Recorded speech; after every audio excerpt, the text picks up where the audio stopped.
Welcome to Wager Talk TV. I am Kelly Stewart, and I'm going to be bringing in a special guest today, one of our expert WagerTalk.com handicappers, LasVegasCris. Before we bring him on, let's go through some of Chris's achievements. Some of you may know him from Twitter as at LasVegasCris, but he is the #1 all-time NFL profit, almost 283 units. He has 6 straight winning seasons. He has crushed NFL teasers. Those primetime money line selections are always a good bet. And #1 in NFL parlays. We're going to ask him about that as well, because I always keep hearing you're not supposed to be parlaying. But we asked all of you to submit your questions. When we interview an expert, we've got some good ones. Let's bring in Las Vegas Chris. Hi, Chris. Welcome in. I know you're a humble guy, so you're not going to pat yourself on the back too much. But right now, can you let everybody know what you have for sale up at wagertalk.com? Well, thanks for having me. I do have my yearly package up, which actually includes a 24/7 private VIP Discord, so that I can have direct communication and have another method of releasing plays and such, and so that there's a learning process throughout the whole year. And in addition to that, probably 1 or 2 wager conferences every week, so that they're going to actually be kind of working sort of product, because I can't afford to take the time off, but I can afford to take that time to be personal with the people and to help them learn along the way instead of just getting picks, because I'm not a pick seller. I make what I bet available to follow. So I want them to be able to see as much of what I'm doing as possible. Awesome. I love it. You guys can see Chris's website, wt.buzz/LVC. Chris, let's get into it. The very first question I think is a really important one. Several things that handicappers do to get ready for their prospective season. And today's video is all about the NFL. So the first question that comes in is, what should I be doing to prepare for this NFL season? Well, there's not much of a break. It's been an all summer process for me. When Super Bowl ends, you're starting on the draft and analyzing what's coming in for new players and such. You're tracking where the coaching movements are. I never used to do that, but I think it's important to know, as much about these teams as you can, and monitoring who the the great assistant coach from one team went to head coach at another team is very important. A lot of other, things that you might not think about ahead of time. Technology issues. Do you have the technology for the entire year? I like to take a look at my phones, my computers, whatever tablets, whatever devices I'm going to use. I want to make sure that they're upgraded, and I'm not going to have to worry about it mid-season. I'm networking with people to see what accounts may be available for me. I recommend everybody have as many accounts as possible. It's going to be critically important to be able to get the widest variety of lines that you can get. I'm already involved in trying to figure out which line service I'm going to use. I actually use several line services because there's always little differences between them, but I'm already monitoring the lines for the fall and just getting used to it and getting familiarity. I'm checking season totals. I'm checking futures. I am just about, what I really like to do also is listen to a lot of podcasts, listen to a lot of shows, and I don't want to do all the work at once. I like to absorb as time goes on and not make it a big, giant project to try to catch up. A little bit at a time is what's important, so that you're not overwhelmed when the season starts. That's some great early advice from Chris. We've got another question from a viewer, and this one's very important, Chris, because you and I discuss all the time. What are some habits or routines that you should be incorporating into your handicapping this year? And I'm not just talking about the math. Well, I've found that this is an absolute critical part of when I'm successful and I'm not.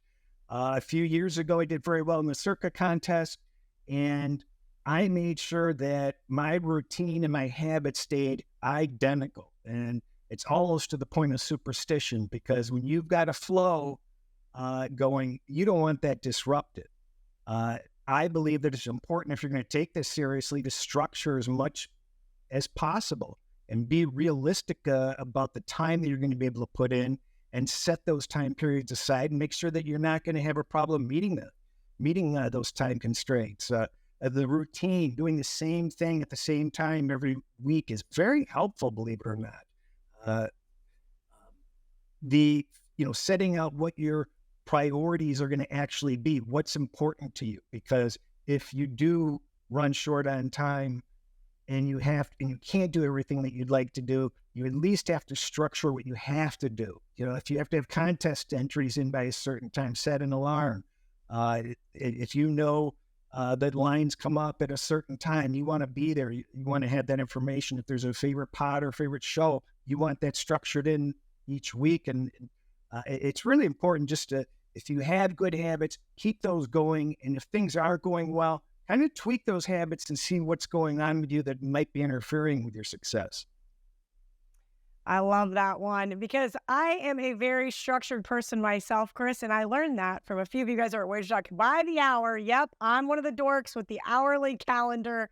Chris is absolutely correct. You've got to maintain this like it's a second job. So next question. All right, why are we setting goals and having priorities vital to having a successful NFL betting season? Because I think it's extremely important to not wing it. I think when you're talking about what you want to do for the fall, don't wait till that first Sunday comes up and you just don't know what's going on. I know exactly what's going on way ahead of time, and that's part of the structure and the habits. But know exactly what you want to do. How much money do you have? What's your bankroll going to be? How much are you going to bet? That is critical for a goal, because you need to have realistic betting sizing in relation to what your bankroll is going to be. Between 35 and 40% of bettors that deposit money have emptied that account by the beginning of October. It's a true story.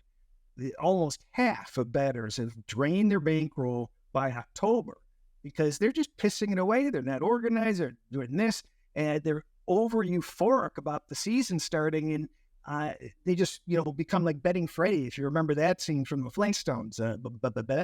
Bet, and you can't be that way. It's a long season. You've got plenty of time. It's better to leave winners on the table than to add losers. Those are some of the goals that I want to set. As far as a bankroll, a lot of people are really disappointed. This is going to be bad news, but you should only be betting between 1 and 2, maybe 3% tops of your bankroll on any single bet. And some people will tell you it should be less than 1%. So you shouldn't be putting your whole bankroll into play and betting more than that. Chris, you mentioned bankroll in the last segment, but let's talk about some of the keys to this money management, like figuring out how much you should bet. Let's just use some basic math. Let's say my bankroll for the NFL season is $10,000. You said that you shouldn't be betting more than 1 to 5% of your bankroll. I think that's probably a harsh reality. 3%. I think that's probably a harsh reality for most viewers. But we hammer in on this a lot on Wager Talk, and I think it's a very important thing, especially given the stat from the last segment that almost 40% of people are broke by October. Yeah, I mean, nobody likes to talk about this because, they may be under peer pressure or something to bet more. There may be a boredom going on and they want to bet more.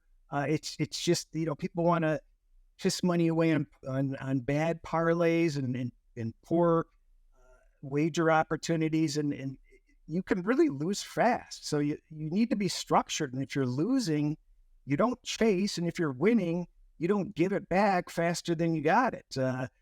You can incrementally lower and raise your bets sizing based on where your balance is going up and down, but it should never be a matter of chasing. And the bailout game is no longer in my vocabulary. I mean, that's just idiotic.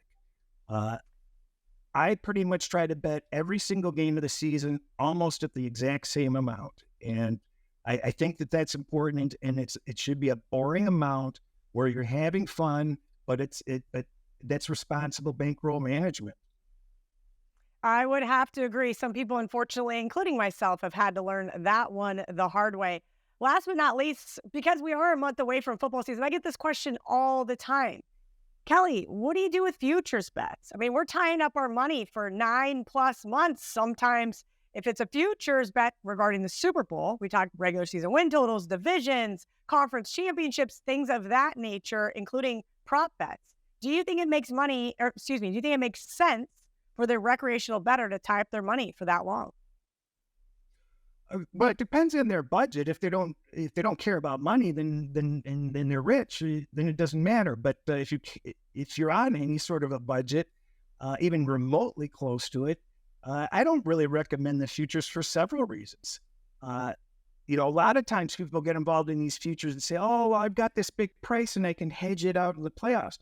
You know, if you actually are fortunate enough to have your team in those positions, you'll find trying to hedge out of those isn't as easy as you think it is. Because if you're taking those big long dogs, uh, you the prices for you to hedge out of are so bad that you really can't hedge out of it, and you're stuck riding those teams longer than you actually expected to. Another reason that I don't like the futures is it predispositions you the entire season for it to influence your week-to-week decisions. If you had the Browns to win the division or to win it all, and you're analyzing the Browns Atlanta Falcons game in the middle of the season, the back of your brain is sitting there going to say, well, I'm not betting against the Browns. I need them for that future. And you don't want to put yourself in that position. It's very hard to compartmentalize futures entirely away from what you're going to do on a week-to-week basis. And the vast majority of people don't want to bet against what's in the interest of their futures coming in. And thirdly, once you get these teams to the playoffs, the future holds are so bad or so high for the sports books that you're never getting the value anyway. And if you're better off waiting until the playoffs, and if you think a long shot team can get there, even most teams, you can just run parlays all the way through and just parlay one game into the next game into the next game. And that not only gives you better odds, but it also allows you to stop your betting in case of a key injury or new information becomes available. So it gives you options, and that's another reason to use that method. All right, Chris, we got to talk about something that not a lot of handicappers talk about: winning, losing, the mental aspect that is the roller coaster ride of the NFL season. Do you have any suggestions for our viewers? Do I have any suggestions? It's the most important part of my handicapping every year. I hear the eyes rolling out there, but I'm definitely 100% behind having your mental perspective and outlook managed and handled ahead of time and throughout the season. There's nothing more important, because managing your highs and your lows are absolutely critical. You can't get too high. You can't get too low. You have to actually be honest with the hardest person in life to be honest with, and that's yourself. And you have to recognize how you take the responsibility for putting yourself into different betting situations, social situations during football season with other people that might influence how you bet. So you need to be able to monitor your moods.